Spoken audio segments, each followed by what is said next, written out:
सभी भक्तजनों को जय श्री कृष्ण। श्री सुखदेव जी कहते हैं, परीक्षित, निकुंभ के व्रणाशव, उसके कर्णाशव के सैन्यजित और सैन्यजित के युवनाशव नामक पुत्र हुआ। युवनाशव संतानहीन था, इसलिए वह बहुत दुखी होकर अपनी 100 स्त्रियों के साथ वन में चला गया। वहां ऋषियों ने बड़ी कृपा करके युवनाशव के पुत्र प्राप्ति के लिए बड़ी एकाग्रता के साथ इंद्र देवता का यज्ञ कराया। एक दिन राजा युवनाशव को रात्रि के समय बड़ी प्यास लगी। वह यज्ञशाला में गया, किंतु वहां देखा कि ऋषि लोग तो सो रहे हैं। तब जल मिलने का और कोई उपाय ना देख उसने वह मंत्र से अभिमंत्रित जल ही पी लिया। परीक्षित, जब प्रातः काल ऋषि लोग सोकर उठे और उन्होंने देखा कि कलश में तो जल ही नहीं है, तब उन लोगों ने पूछा यह किसका काम है, पुत्र उत्पन्न करने वाला जल किसने पी लिया। अंत में जब उन्हें यह मालूम हुआ कि भगवान की प्रेरणा से राजा युवनाशव ने ही उस जल को पी लिया है, तो उन लोगों ने भगवान के चरणों में नमस्कार किया और कहा, धन्य है भगवान का बल ही वास्तव में बल है।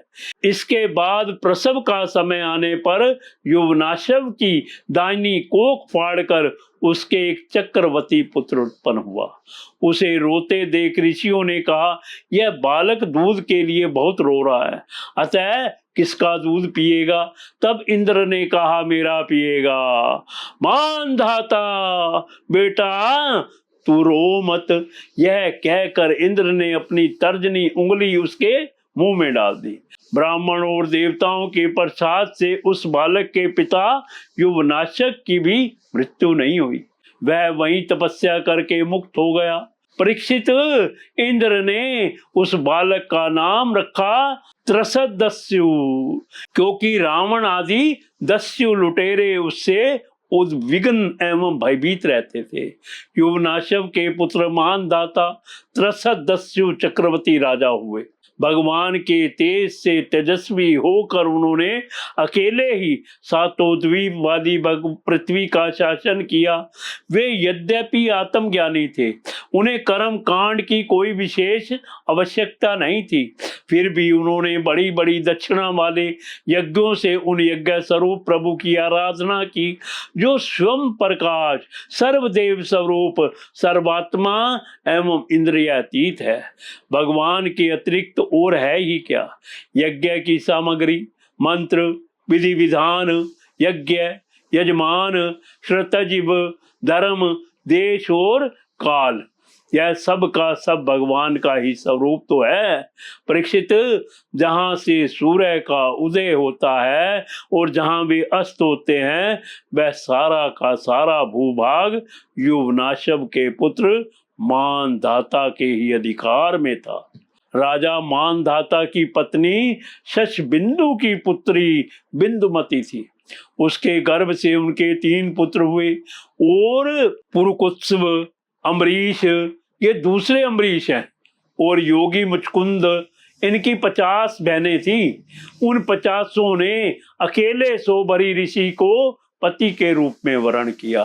परम तपस्वी सोभारी जी एक बार यमुना जल में डुबकी लगाकर तपस्या कर रहे थे। मां उन्होंने देखा कि एक मत्स्य राज अपनी पत्नियों के साथ बहुत सुखी हो रहा है।